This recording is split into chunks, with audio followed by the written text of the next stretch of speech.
So students, आज का हमारा जो टॉपिक रहेगा वो रहेगा कंडीशनल सेंटेंस। जो इंटरफेस अभी आपके सामने ओपन हो रखा है ये वही टॉपिक है। इससे रिलेटेड आपको कॉम्पिटिटिव एग्ज़ाम में 2 से 3 क्वेश्चन मिनिमम मिल जाते हैं।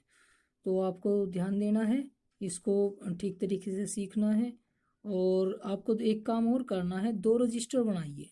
एक रजिस्टर बनाइए अपने रूल्स के लिए और दूसरा बनाइए वोकेबलरी के लिए। मैं डेली बेसिस पे आपको वीडियो प्रोवाइड कराऊंगा। आपको वोकेबलरी डेली जो है लर्न करनी है और रूल्स जो है डेली ये पढ़ के देखने हैं। 4 से 5 रूल पढ़ाऊंगा, वे भी उनकी भी स्ट्रक्चर वगैरह आपको लर्न कर लेनी है। ये आपको एग्जाम में ज़रूर मिलेंगे। आई होप आप सभी के लिए ये लाभदायक सिद्ध होंगे। क्लियर? तो अब स्टार्ट करते हैं अपने टॉपिक को। कंडीशनल सेंटेंस देखिए, सबसे शुरुआत में है इफ़ के बाद दिया है प्रेजेंट इंडेफिनिट, यानी इफ़ के बाद वाली क्लोज अगर आपको प्रेजेंट इंडेफिनिट में मिलती है तो नेक्स्ट क्लोज जो आएगी वो फ्यूचर इंडेफिनिट में आएगी। अब एक बात मैं आपको याद दिला देता हूँ, जब भी आपने 10th या 12th में इस कंडीशनल सेंटेंस को पढ़ा होगा तो वो हिंदी में पढ़ा होगा और उसमें आपने पढ़ा होगा कि वाक्य के हिंदी अनुवाद में अंत में गागी गे, दोनों क्लोज में गागी गे आता है। लेकिन जो इफ के बाद वाली क्लोज होती है उसको हम प्रेजेंट इंडेफिनिट में ट्रांसलेट करते हैं और बाद वाली क्लोज को फ्यूचर इंडेफिनिट में ट्रांसलेट करते हैं। नियम ये कहता है कि इफ के तुरंत बाद कभी भी फ्यूचर इंडेफिनिट नहीं आएगा। ये बात आपको याद रखनी है। अब देखिए कैसे, if he comes to me, यदि वह मेरे पास आएगा, आई शैल हेल्प हिम, मैं उसकी सहायता करूंगा। दोनों क्लोज के अंत में गागी गे सुनाई देता है, प्रोनाउंसिएशन में भी और लिखने में भी आएगा। If he comes to me, यदि वह मेरे पास आएगा, आई शैल हेल्प हिम, मैं उसकी सहायता करूंगा। क्लियर?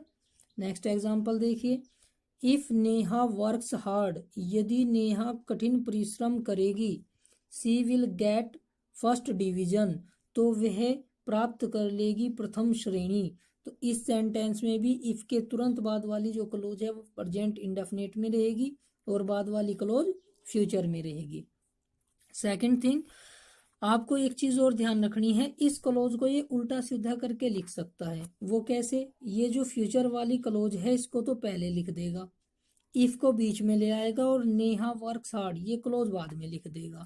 अगर ये ऐसे लिखता है तो कोमा बीच में नहीं आएगा। अगर इफ से सेंटेंस शुरू होता है तो कोमा बीच में आके दोनों क्लोज को सेपरेट करेगा। Clear?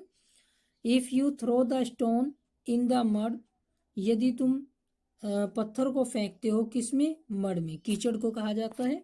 Your clothes will spoil, तुम्हारे कपड़े गंदे हो जाएंगे, यानी तुम्हारे जो कपड़े होंगे अगर कीचड़ में पत्थर मारोगे तो कपड़े गंदे हो जाएंगे। तो तो तीनों एग्जाम्पल आई होप आप सभी को समझ में आए होंगे। रूल ये रहेगा, इफ के तुरंत बाद अगर प्रेजेंट इंडेफिनिट है तो बाद वाली क्लोज में फ्यूचर इंडेफिनिट आएगा। नेक्स्ट रूल लेते हैं, इफ, इसमें क्या हो जाएगा, इफ के तुरंत बाद अगर पास्ट इंडेफिनिट है तो अगली क्लोज में वुड शुड के साथ मैन वर्ब की फर्स्ट फॉर्म आएगी। ऊपर क्या आया था, इफ के तुरंत बाद प्रेजेंट इंडेफिनिट तो अगली क्लोज में विल शैल के साथ मैन वर्ब की फर्स्ट फॉर्म। यहाँ इफ के तुरंत बाद पास्ट इंडेफिनिट तो अगली क्लोज में वुड शुड के साथ मैन वर्ब की फर्स्ट फॉर्म। अब देख लीजिए कैसे, if you performed well in the exam, performed यानी पास्ट इंडेफिनिट है तो अगली क्लोज में the teacher would be happy with you, तो अगली क्लोज में वुड आया हुआ है। क्लियर? नेक्स्ट देखिए, इफ सी वर्कड हार्ड, यदि वर्क उसने कठिन परिश्रम किया, सी वुड श्योरली गेट सक्सेस, अगर वह कठिन यदि उसने कठिन परिश्रम किया होता तो उसे सफलता मिल जाती। If he became rich, second form है बिकेम, अगली क्लोज में should, he should help the poor. जब ये सेंटेंस एग्जाम में आते हैं तो कुछ इसी तरीके से आते हैं, किसी भी एक क्लोज में ये एरर करके देता है, हमें वो ठीक करना होता है, ज्यादातर ऐसे पूछता है। क्लियर?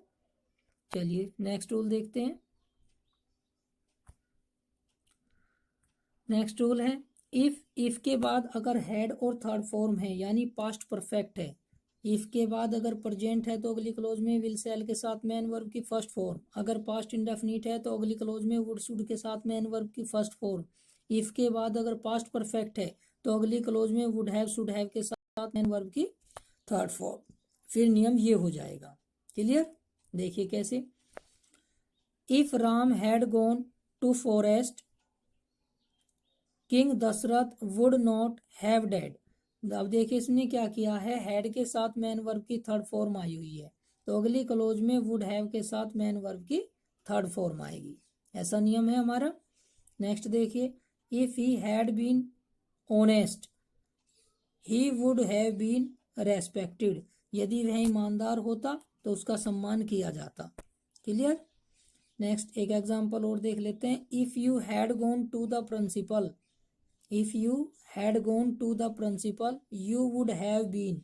अब देखिए वुड हैव आया हुआ है और थर्ड फॉर्म आई हुई है marked present. Clear? I hope आप सभी को ये समझ में आ रहे होंगे। नेक्स्ट देखिए फोर्थ रूल, इसमें क्या होता है, इसमें ये बहुत इंपॉर्टेंट भी है, ज़्यादातर एग्जाम में ये नियम पूछा भी जाता है, इसको इंपॉर्टेंट करके लिख लेना अपने जो भी आप डायरी बनाओगे रजिस्टर बनाओगे उसमें इंपॉर्टेंट कर लेना, बहुत ज़्यादा पूछा जाता है नियम। एज इफ और एज थ्यू, इनका हिंदी अर्थ होता है मानो की या जैसे कि। इससे पहली क्लोज अगर प्रेजेंट में है तो बाद में सभी सब्जेक्ट के साथ, चाहे सब्जेक्ट सिंगुलर हो चाहे प्लूरल हो, हमेशा वर्ब का प्रयोग होगा। कैसे, योर ब्रदर सीम्स, तुम्हारा भाई प्रतीत होता है, एज इफ मानो कि ही वर अ प्रिंस, वह कोई राजकुमार हो ऐसा प्रतीत होता है। ठीक है, ये हाइपोथेटिकल कंडीशंस होती हैं, यानी काल्पनिक जो होता है उसको कहा जाता है। मैं होल्ड कर रहा हूँ एक। अब देखिए हमारा जो नेक्स्ट एग्जांपल होगा वो क्या होगा, you speaks so loudly as if, तुम इतनी जोर से बोलते हो, एज इफ मानो कि you were a loud speaker, जैसे कि तुम कोई लाउड स्पीकर हो। क्लियर? समझ में आ रही है यहाँ तक की बातें? नेक्स्ट देखिए, एज इफ एज थ्यू, इसके पहले यदि पास्ट टेंस है, अभी जो पीछे हमने नियम पढ़ा वो था कि इससे पहले अगर प्रेजेंट टेंस है तो सभी सब्जेक्ट के साथ इसके बाद में आने वाली क्लोज में वर्ब का प्रयोग होगा, लेकिन अगर इससे पहले पास्ट टेंस है तो इसके बाद आने वाली क्लोज में सभी सब्जेक्ट के साथ हैड बीन का प्रयोग होगा। कैसे? ऐसे देखिए, they looked as if they had been wrestlers, they looked वे प्रतीत होते थे, कैसे, एज इफ मानो की दे हैड बीन रेसलर्स, वे रेसलर्स हो ऐसे प्रतीत होते थे। ही थॉट, ही टोट, उसने पढ़ाया, एज थ्यू मानो कि he had been a teacher, उसने इस तरीके से पढ़ाया मानो कि वो कोई टीचर हो। तो इसमें क्या यूज हुआ है, हैड बीन। इससे पहली क्लोज अगर पास्ट में तो बाद वाली क्लोज के सभी सब्जेक्ट के साथ हैड बीन का यूज होगा। क्लियर? आई होप कि मैंने आपको 5 रूल पढ़ाए हैं और ये आपको समझ में आए होंगे। अगर आपको कोई ऑब्जेक्शन है, कोई चीज़ समझ में नहीं आई है तो आप उसको मुझे कमेंट करके बता सकते हैं। कल मैं जो नई वीडियो दूंगा उसमें आपके कमेंट का सॉल्यूशन जरूर दूंगा, जो भी आपको समझ में नहीं आया हो। क्लियर? अब ये जो इंटरफेस आपके सामने है ये है वर्ड मीनिंग्स, 10 वर्ड मीनिंग्स है जो आपको लर्न करने हैं। मैंने शुरू में ही आपके वीडियो के शुरू में बताया था कि आपको 2 रजिस्टर बनाने हैं, एक अपने नोट्स के लिए और सेकंड रजिस्टर बनाओगे किस चीज़ के लिए, इस वोकेबलरी के लिए। अब हम 10 वर्ड मीनिंग से शुरू करते हैं, धीरे धीरे आगे चल के वर्ड मीनिंग बढ़ा देंगे, जितने भी आप लर्न कर सकोगे मैं धीरे धीरे बढ़ाता रहूँगा। क्लियर?